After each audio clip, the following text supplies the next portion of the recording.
Un saludo tengan todos los estudiantes, docentes y familiares que nos acompañan. Nos reencontramos hoy nuevamente con la asignatura Cultura Política. Y como es tradicional en asignaturas de este tipo, establecemos relación entre el sistema de conocimiento, el sistema de ideas y los comportamientos. Por lo tanto, los invitamos a visualizar la siguiente imagen. Les rememoro que habíamos hablado en la clase anterior y le habíamos inclusive sugerido que investigaran qué cosa era un grafitis. Y evidentemente ustedes habíamos conversado en ese instante de que el grafiti remitía a pintar mensajes en determinadas paredes.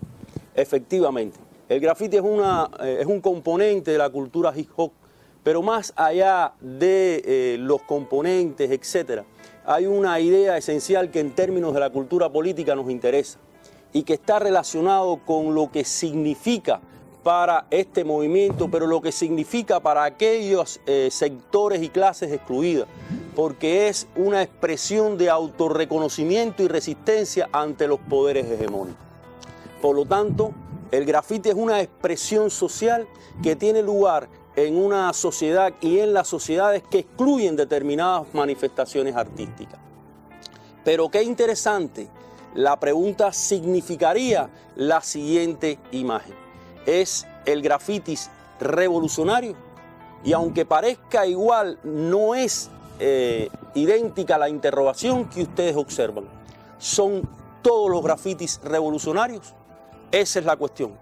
Es decir, la cuestión estriba en que el grafiti sí es revolucionario como manifestación, por su origen, por lo que expresa, pero como toda corriente y manifestación artística, pues sencillamente tributa allí a aquellos grupos que la hacen suya para expresar sus ideas. Si usted observa en la parte izquierda, usted ve determinados símbolos que para todos pudieran ser normal. Es decir, la libertad es un símbolo revolucionario. El cambio es un símbolo revolucionario. Inclusive, si ustedes recuerdan la definición de Fidel, cambiar todo lo que debe ser cambiado. Y buscar una Cuba que sea más próspera, que sea diferente, que sea más realizable para los seres humanos, es algo loable.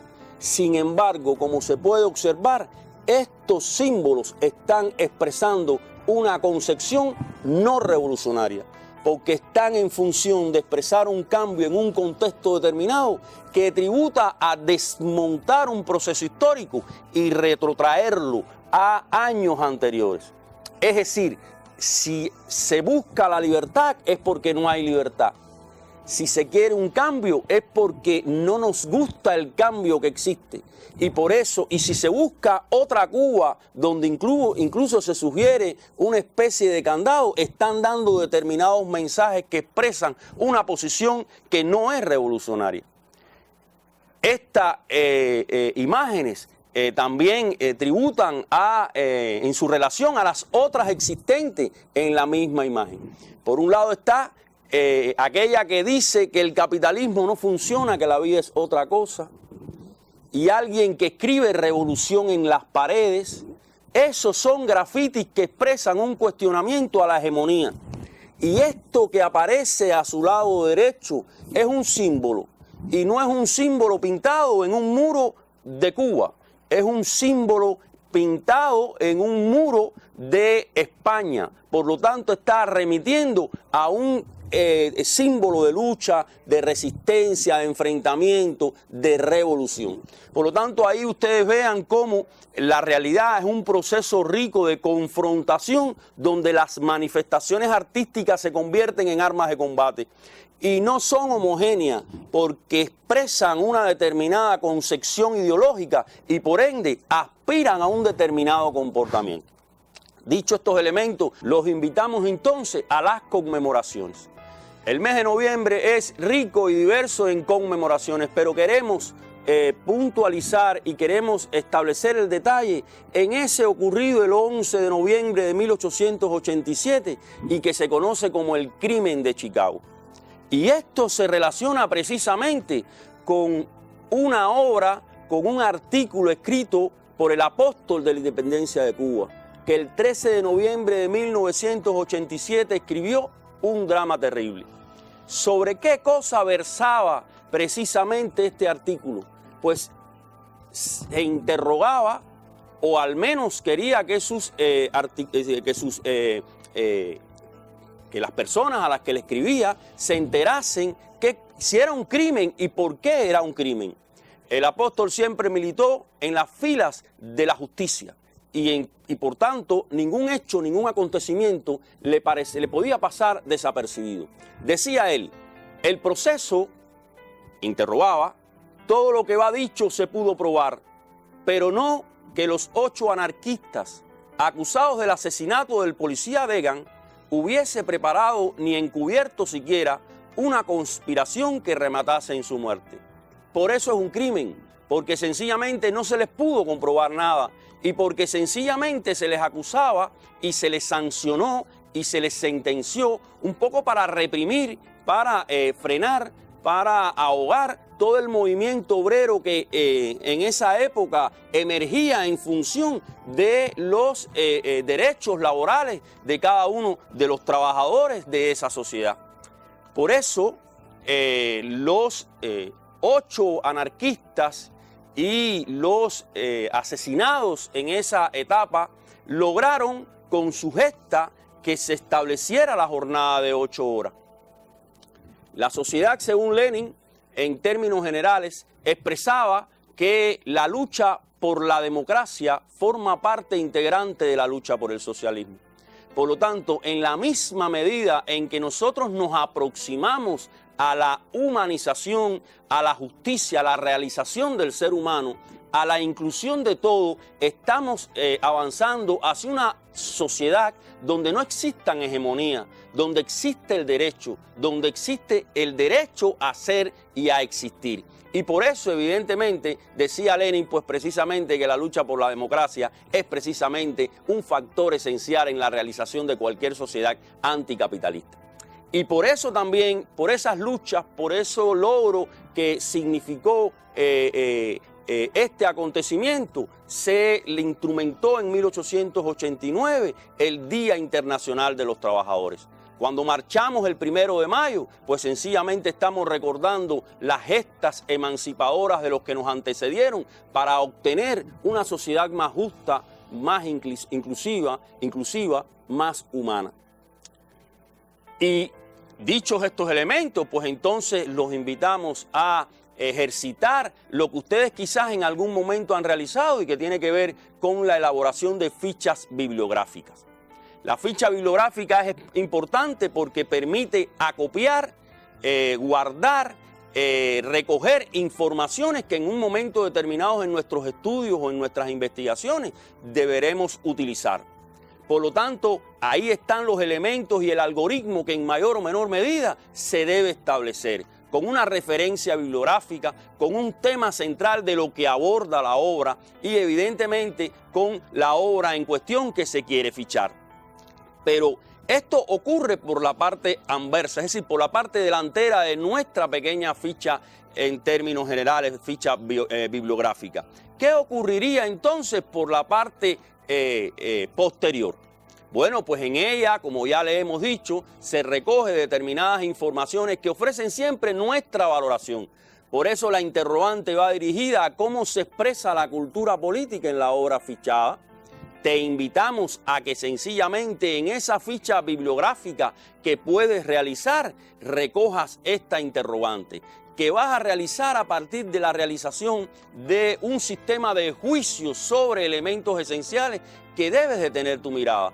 En primer lugar, la actitud de los trabajadores condenados. Es decir, cuáles son los juicios que te permiten a ti determinar qué actitud tuvieron los trabajadores condenados. ¿Qué actitud tuvo la población y los medios? La población y los medios que también inciden sobre la determinación de un crimen o sencillamente la salvación de una pena injusta. La actitud del gobierno y los funcionarios en impartir justicia. ¿Qué valoración te merece el sistema que recoge precisamente hechos como estos y que sencillamente hasta hoy no ofrece posibilidades de realización en el sentido de aceptar que fue un crimen, que realmente se movieron las pasiones, que se respondía a determinados intereses poderosos que querían refrenar aquellos actos de rebeldía en función de la justicia social? Pues bien, hablando de fichas, le propongo también la elaboración de una ficha de cita bibliográfica utilizando precisamente un pensamiento de uno de los sentenciados, Adolf Fischer, que expresó, y vean cómo se relaciona ese sistema de ideas con esos comportamientos y que nosotros hemos definido como cultura política. Creo que mi muerte ayudará a la causa con que me desposé desde que comencé mi vida. Estaba hablando de la causa de los trabajadores. Amo yo más que a mi vida misma la causa del trabajador. La causa del trabajador que logró con su sangre, con su acto, con aquel ignominioso crimen, pues sencillamente que se hiciera justicia un día y que hoy los trabajadores sencillamente pudieran gozar de determinados derechos laborales. Y dice y termina, y porque mi sentencia es parcial, ilegal e injusta. Es decir, cada uno de los encartados sabía que era injusta e ilegal aquella sentencia que se había realizado en su nombre. La tarea, evidentemente, que nosotros nos proponemos con esta ficha bibliográfica, después de conocer el asentamiento que ya habíamos hablado de ello, es cómo se expresa la cultura política en la cita fichada. Es decir, cómo se relaciona la idea con los comportamientos. ¿Qué vigencia tiene?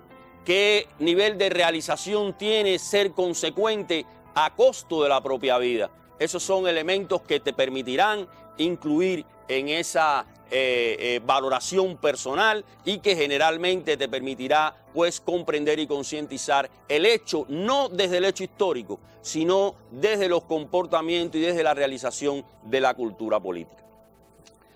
Nos llega entonces el tiempo de recapitular. Recapitularemos aquello que nosotros hemos desarrollado en clases anteriores. Ustedes en la clase 3 y 4, como se ofrece en la pantalla, desarrollaron la temática la cultura política y la ideología de la Revolución Cubana, su lugar en el proceso de construcción socialista en Cuba y que tiene que ver con los elementos generalizadores de la unidad introductoria. Ustedes en estas clases segurito que debatieron pues las múltiples ideologías y culturas políticas que existen en la sociedad cubana. Es decir, en pantallas ustedes observan el sistema de ideas y comportamientos, o al menos pueden inferir de ellas, de esas imágenes, cuáles son las ideas y cuáles son los enfrentamientos que se establecen entre ellos. De un lado la revolución y del otro lado aquellos que lo impugnan. Es decir, todo puede ser con más moderación o menos moderación, con más agresividad, más entreguismo o menos agresividad, pero en términos generales todo aquello que vaya a desmontar, a descalificar, a destruir el proceso histórico que asume la Revolución Cubana, pues sencillamente no tiene otro nombre que posiciones contrarrevolucionarias. A veces, utilizando los términos sencillamente, nosotros nos un poco recogemos y nos remitimos a cierto desconocimiento de esos elementos. Pero todo lo que vaya a tratar de desmontar, de destruir, de descalificar el proceso revolucionario en Cuba, no tiene otro nombre porque el proceso revolucionario se asume desde ese proyecto de revolución que existe. Por eso te proponemos el tema de nuestra clase, que es de generalización de la unidad introductoria. Y bueno, abordar las diferentes tipologías de la cultura política que en la sociedad cubana actual sobreviven. Para ello, dentro del sumario, evidentemente debemos de referirnos en primer lugar al dominio conceptual, es decir, el término ideología, ideología de la revolución y cultura política. en un segundo elemento del sumario, las ideologías contrapuestas y sus expresiones comportamentales en el mundo. Es decir, cuáles son esas ideologías y cómo se expresan en su confrontación. Para terminar, en relación con la lucha ideológica en el proceso revolucionario cubano, su manifestación en la cultura política. ¿Qué aprenderás? Pues sencillamente las formas de ideología y culturas políticas contrapuestas en el mundo y su reflejo en Cuba. Porque Cuba no es una urna de cristal, es decir, existe un proceso lógico dialéctico, de interrelación, de determinación entre factores que tienen lugar en el mundo y que se reflejan de alguna manera en Cuba. Por eso hay quienes apoyan a la revolución cubana y sencillamente enarbolan sus banderas, y hay quienes desde la descalificación o desde los intentos de su destrucción promueven planes en contra del proceso revolucionario. Y eso tiene su reflejo en grupos sociales, en personas, en determinados grupos que se manifiestan contra el proceso en términos generales y que entran en contradicción con los que no van a permitir que el proceso revolucionario pues sea desmontado. ¿Qué objetivo nos proponemos en esta diapasón entre enfrentamientos ideológicos, subversión y confrontaciones en la cultura política? Pues caracterizar la lucha ideológica que tiene lugar en Cuba y su manifestación en la cultura política para que se comprendan y apliquen a los procesos sociales que tienen lugar en su entorno estudiantil y comunitario. Y como esa es la finalidad, entonces te proponemos esta actividad independiente. En primer lugar, que ejemplifiques, que logres dar ejemplo cómo se evidencian las manifestaciones ideológicas en tu entorno estudiantil y comunitario y cómo se revelan sus culturas políticas.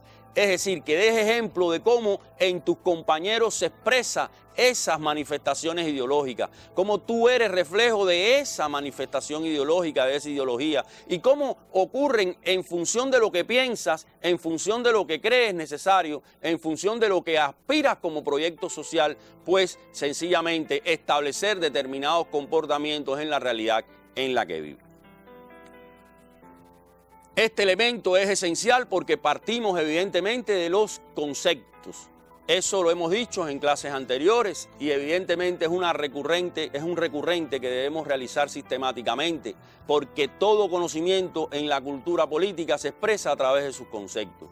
Por lo tanto, pensamiento e ideología remiten a procesos de razonamiento.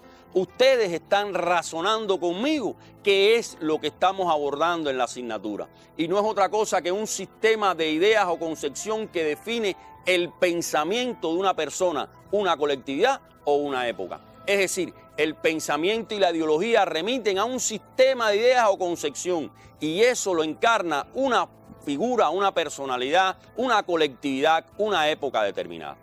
Y claro está que ese sistema de ideas puede tener diferentes tendencias. No es excluyente de Cuba, es un fenómeno mundial. Es decir, el pensamiento, el sistema de ideas, la ideología puede ser reaccionaria en tanto se comporta, piensa y se comporta de una manera determinada en la realidad. Puede ser reformista y puede ser revolucionaria. Y de acuerdo a esas posiciones, pues establece una tipología de cultura política. Existe una relación entre ellos y cada sujeto expresa determinadas concepciones y sistemas de ideas que lo lleva a niveles comportamentales. Si puedes y quieres profundizar en estos términos, por eso te sugerimos consulta el breve glosario de la enseñanza-aprendizaje que tienes como texto de consulta en esta asignatura. Quiero agregarte otro elemento. La tendencia o las posiciones reaccionarias, reformistas y revolucionarias que ocurren en el mundo no siempre son homogéneas, no siempre son idénticas. Por lo tanto, esa concepción reformista, anexionista e independentista que de alguna manera encaja en estas concepciones no necesariamente tienen que ver directamente con aquellas desarrolladas en el seno del marxismo y del socialismo y que se conocían como revisionistas, como tergiversadoras del marxismo, como reformista en el caso de la socialdemocracia, como revolucionaria o como reaccionaria. Tienen elementos en comunes, pero son dos procesos que ocurren de manera diferente. Sin embargo, en nuestro análisis de la asignatura nos va a servir porque en sentido general expresan determinadas ideas que revelan determinados comportamientos y que evidentemente definen esos conceptos que estamos abordando. La ideología reaccionaria. ¿Por qué se caracteriza? Todas estas ideologías, habíamos dicho, pueden ser individual, pero también son fenómenos de masa. Entonces, en la ideología reaccionaria hay un tradicionalismo esencial. Ustedes conocen el fenómeno del fascismo, el fenómeno del nazismo, el fenómeno del franquismo, pero esos son manifestaciones sociales. Y esto quiere decir que en sus tipologías pues sencillamente ocurre un determinado comportamiento. Y por eso estábamos hablando de tradicionalismo, de una búsqueda y una negación a toda oposición al cambio, del uso de la violencia. Está claro, los elementos es decir, los procesos de ejecución que realizaron los excesos en la Segunda Guerra Mundial y en estas tendencias en el marco de la época contemporánea, y se caracteriza por el totalitarismo. Y fíjense la definición de Lenin que dio sobre este fenómeno, aún sin conocerlo en su pleno apogeo. Lenin muere en 1924. Y esto es un fenómeno que asciende al poder, es decir, en la segunda mitad de la década del 20 y a lo largo de la década del 30 y del 40. Y dice Lenin, el fascismo es capitalismo en descomposición. Por lo tanto, el fascismo es un capitalismo. Y dice Bertolt Brecht, a los cuales le invito sencillamente a buscar en términos de fichar citas, ¿no verdad? Dice, para mí el fascismo es una fase histérica del capitalismo y por consiguiente algo muy nuevo y muy viejo. En un país fascista el capitalismo existe solamente como fascismo. Combatirlo es combatir el capitalismo y bajo su forma más cruda, más insolente, más opresiva, más engañosa. ¿Por qué dice Bertolt Brecht esto? Porque hay quienes distinguen, y hoy por hoy ocurre de esa manera, una diferenciación entre tomar distancia de lo que es el fascismo, pero reconocer el sistema capitalista. E inclusive hay una tendencia a identificar de manera evidentemente tendenciosa y clasista, en una lógica reaccionaria, de identificar el fascismo con el socialismo. Cuando usted busque la historia de los mártires, de los asesinados, de los que dieron su vida en ese contexto, la mayoría eran comunistas. Antonio Gramsci era un marxista italiano que Benito Mussolini mandó a asesinar. Los asesinatos que cometió Hitler, el Lorca que asesinó Franco, los comunistas que asesinó Franco en España. Es decir, son expresiones de una falacia que hay que buscar en el proceso histórico. Pues bien, en ese proceso te invitamos entonces a continuar la lectura de Bertolt Brecht cuando dice, entonces, ¿de qué sirve decir la verdad sobre el fascismo, que se condena, si no se dice nada contra el capitalismo que lo origina? Esto es un elemento comportamental porque nosotros, los sujetos, los seres humanos, nos quedamos solo en el resultado y no vamos a las causas de las cosas. Es decir, no entendemos sencillamente el origen de los fenómenos, procesos, objetos, y sencillamente nos quedamos en la manifestación. Y en términos de cultura política revela su profundidad, su riqueza, su nivel de efectividad, la búsqueda de las causas de los fenómenos. Por lo tanto, como segunda actividad independiente, usted puede buscar cómo ejemplifica en la actualidad contemporánea las anteriores afirmaciones de Bertolt Brecht. En el día de hoy, en la contemporaneidad, hay millones de manifestaciones de posiciones reaccionarias que asumen determinados elementos que son esenciales, pero todo lo distingue el autoritarismo, la violencia, la manipulación de la verdad. Es decir, son factores que sencillamente buscan tratar de desplazar, tratar de eliminar todo tipo de transformación, retrotraer al origen de lo que existía, no permitir el cambio, tratar de evitar la movilidad social. Es decir, son factores que en términos generales definen, caracterizan la ideología reaccionaria. ¿Qué pasa con la ideología reformista? La ideología reformista en algunos casos se establece como un fenómeno de conciliación y búsqueda de reforma.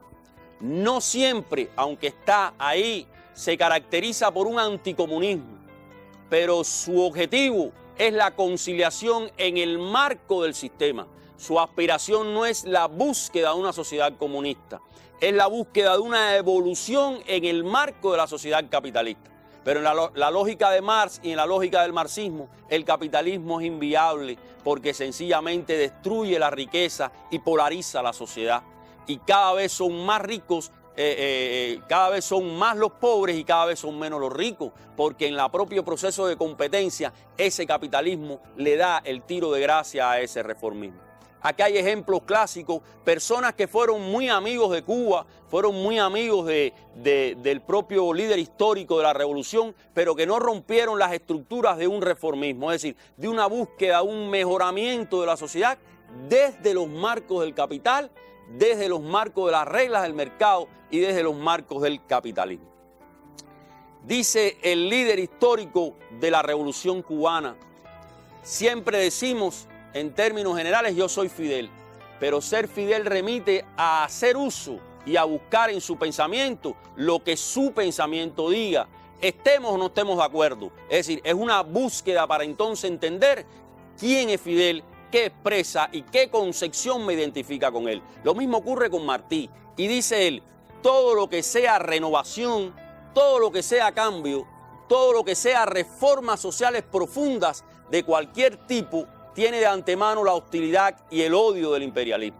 Por eso, evidentemente, cada uno de estos reformistas sufrieron golpes de Estado, sufrieron golpes parlamentarios, sufrieron amenazas y sencillamente sufren la violencia y el manejo de las fuerzas reaccionarias que con poder económico sencillamente tratan de desplazarlo y excluirlo.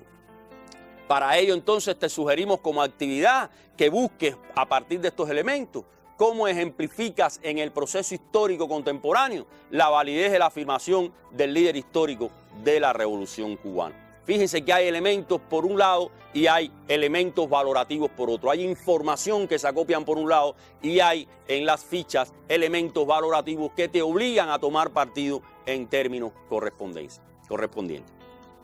La ideología revolucionaria representada evidentemente por Sandino y Ernesto Che Guevara. ¿Por qué se caracterizan? Por su radicalidad, por sus métodos de insurrección, por la superación del sistema capitalista, por procesos de antiimperialismo e internacionalismo. Y la mejor expresión es su pensamiento. Dice Sandino, combatir, combatir y solo combatir. He ahí nuestra única misión, nuestro más alto deber. Y dice con un sistema de ideas que ofrece un comportamiento que descalifica cualquier tipo de sumisión. El sometimiento y la quietud solo nos puede acarrear el descrédito y la desaparición como pueblos autóctonos. ¿Cuánto sabemos de Sandino, el general de hombres libres? Y del Che, que a veces creemos sabemos mucho, repetimos mucho sus pensamientos, pero tomamos distancia a veces en sus comportamientos. Sean capaces siempre de sentir en lo más hondo cualquier injusticia realizada contra cualquiera en cualquier parte del mundo. Ese fue el Martí de un drama terrible ante el asesinato de los anarquistas. Es decir, tomó partido en función de la justicia. Y termina el Che. Es la cualidad más linda del revolucionario. Es la cualidad más linda del revolucionario. Fíjense que José de la Luz y Caballero no era un revolucionario, pero hablaba de que la justicia, esa justicia que exige el Che de oponerse contra toda injusticia, era para José de la Luz y Caballero ese sol del mundo moral. Pues cómo se expresan en el mundo actual las ideologías, pues evidentemente de eso ustedes pueden tener fe. Posiciones reaccionarias con grupos de poder que asesinan, que hacen manejo, posiciones reformistas que intentan desde posiciones determinadas hacer avanzar su sociedad y posiciones revolucionarias que intentan rescatar el pensamiento bolivariano para superar el sistema capitalista. ¿Cómo se refleja en Cuba las ideologías? Bueno, el pensamiento reaccionario en Cuba se identifica con la anexión. Tiene aspiración de desmontar el proyecto socialista, reinstalar la sociedad capitalista y reconocer la hegemonía y la dependencia de los Estados Unidos. Es decir, cualquier disidencia en Cuba busca apoyo en los Estados Unidos y busca apoyo de los grupos más recalcitrantes de Estados Unidos y enarbolan sus enseñas y sus símbolos. Y por lo tanto, eso hace una dependencia que establece determinados compromisos y determinadas relaciones políticas, que a la larga serán cubiertas y serán cobradas. La anexión hoy no se presenta como la incorporación de Cuba al mundo de estados norteamericanos. La neoanexión en Cuba se establece como una actitud de dependencia y de subordinación a una potencia, porque se cree que no existe posibilidades de realizar un proyecto de justicia social, un proyecto independiente, fuera de la hegemonía de los grandes capitales. ¿Cómo se reflejan en Cuba las ideologías? Pues sencillamente en este caso el reformismo. El reformismo es una tendencia tradicional en Cuba y por lo tanto hay una posición que muy en boga y muy de debate en estos últimos tiempos, denominada centrismo, que dice que aspira a tomar distancia entre el socialismo y su proceso revolucionario y el capitalismo y los neoanexionistas, que su posición es diferente, es una búsqueda de la independencia, del respeto a la independencia, de la preservación de la justicia y la igualdad y una búsqueda del desarrollo. Es una trampa ideológica, porque en términos generales, ¿cómo usted puede buscar justicia e igualdad estableciendo un sistema de injusticia social? No se puede ser más allá de lo que el proceso revolucionario establece. Es decir, cuando estamos hablando de posiciones ideológicas, no estamos hablando de lo que queremos en términos generales, sino de lo que es posible hacer. Por eso la libertad en el concepto marxista no es decir y aspirar a lo que uno quiera, es el conocimiento de las leyes que rigen en los procesos de la realidad, el conocimiento de las leyes, de los objetos, fenómenos y procesos en mi realidad, conocer mi realidad y por lo tanto actuar en correspondencia con ella. Todo aquello que uno quiere y no esté en los marcos de nuestra realidad no es solo es una utopía, sino sencillamente es una necedad en términos generales. Aunque la utopía es un factor esencial que en algún momento determinado de nuestras clases deberemos hablar. ¿Cómo se reflejan en Cuba las ideologías? Pues sencillamente en el caso de la ideología revolucionaria se establece a través del proyecto revolucionario que existe y que está constituido. Proyecto revolucionario que no es un antojo de Fidel Castro en 1959, sino que es un proceso histórico que está asentado en una lógica desde el siglo XIX, que aspiraba siempre a la búsqueda de realizaciones humanas, aquellas aspiraciones a la cual querían instrumentar en su sociedad los anarquistas asesinados. Es decir, es una búsqueda de mejorar la sociedad, de hacerla más inclusiva en términos generales. Y con respeto a determinados principios, porque ser revolucionario no es un eslogan. Ser revolucionario requiere, en primer lugar, reconocer la independencia. Qué bueno, hay muchos que reconocen la independencia. La independencia en función de la patria. Cuando usted reconoce la patria de la manera en que usted le debe respeto, no sencillamente en la utilización de sus símbolos para degradar de ella, aunque usted no esté de acuerdo con lo que decidan determinados decisores dentro de la sociedad. Es decir, el respeto a los símbolos es una condición de identificarse como patriota y de manifestar el patriotismo. El reconocimiento de los símbolos no es solamente un sistema de ideas, sino es un sistema de derechos ciudadanos que se expresa a través de los comportamientos. Y enarbolar los símbolos es una virtud del patriota. Y mancillarlo, ponérselo como si fuera un trapo de cocina o utilizar los símbolos para denigrar de ellos, es sencillamente la contraposición de lo que es ser patriota, porque estás denigrando un símbolo sencillamente de la nación. Y el proyecto aspira al desarrollo, que es uno de los principios esenciales de ello. Pero lo casi terrible de nuestro proceso revolucionario es que el desarrollo se intenta desde una perspectiva de justicia, ese sol del mundo moral, e igualdad. Y por lo tanto, ¿qué es igualdad? ¿Qué es justicia? Cada uno de nosotros tenemos nuestra noción sobre justicia e igualdad. Y les convido a indagar y elaborar sus definiciones sobre ello. Pero lo cierto es que el desarrollo para un proyecto revolucionario que intenta ser socialista y emancipador, tiene que descansar en inmensas cuotas de humanismo, de solidaridad, que tributen a lo que es justo y a lo que realmente merece sencillamente ser asumido en términos de iguales. Y por eso hay dos principios constitucionales que forman parte de los revolucionarios. Por eso Sandino lo decía, por eso el Che lo practicó, pues sencillamente estamos hablando del antiimperialismo y del internacionalismo. Esto expresa una tipología revolucionaria. Es decir, que en términos generales aquí nosotros estamos hablando de diferentes formas de ideologías y de culturas políticas enfrentadas entre sí y que revelan en sentido general la confrontación en Cuba. De eso ustedes quizás discutieron, de eso quizás ustedes en un momento, en un espacio en la clase discutirán, pero que en sentido general va a tener su trayectoria a lo largo de nuestro programa y que evidentemente será una expresión de lo que es la batalla de ideas y de lo que es la confrontación en el plano de la cultura política. Dichos estos elementos, pues entonces te sugiero a la presentación del siguiente tema de estudio que aborda la unidad número 1 y que tiene que ver con el pensamiento universal, fundamentalmente el pensamiento occidental y latinoamericano, su contribución a la ideología de la Revolución Cubana.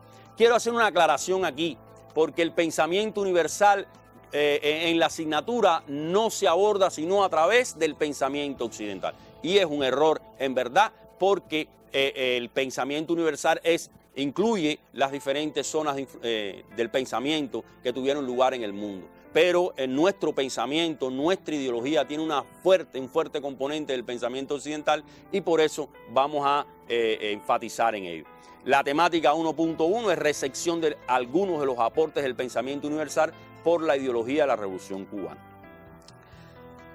Para ir concluyendo, en uno de los últimos elementos que nosotros queremos abordar, está relacionado con un término del cual ninguno de los que ha nacido en Cuba escapa, porque es un fenómeno histórico instalado en nuestro pensamiento. Tiene que ver con el eurocentrismo. Por lo tanto, ¿qué es el eurocentrismo? Acuérdense que nos estamos moviendo en el plano de los conceptos. Es una ideología. ¿De qué tipo? ¿Cuál fue su origen y por qué subsiste? ¿Qué presupuestos contiene? ¿Quiénes lo asumen y cómo se evidencia en la contemporaneidad? Estos no son rasgos del eurocentrismo. Son interrogantes que le estamos poniendo para que ustedes elaboren precisamente los elementos que permiten conceptuar qué cosa es lo eurocéntrico. ¿Para qué? Bueno, para que elaboren una actividad donde ustedes definan el eurocentrismo. Porque en términos ideológicos, el eurocentrismo es una tara. Es un esquema que limita el desarrollo del pensamiento porque crea en aquello que nosotros hemos hablado de una ideología distorsionada.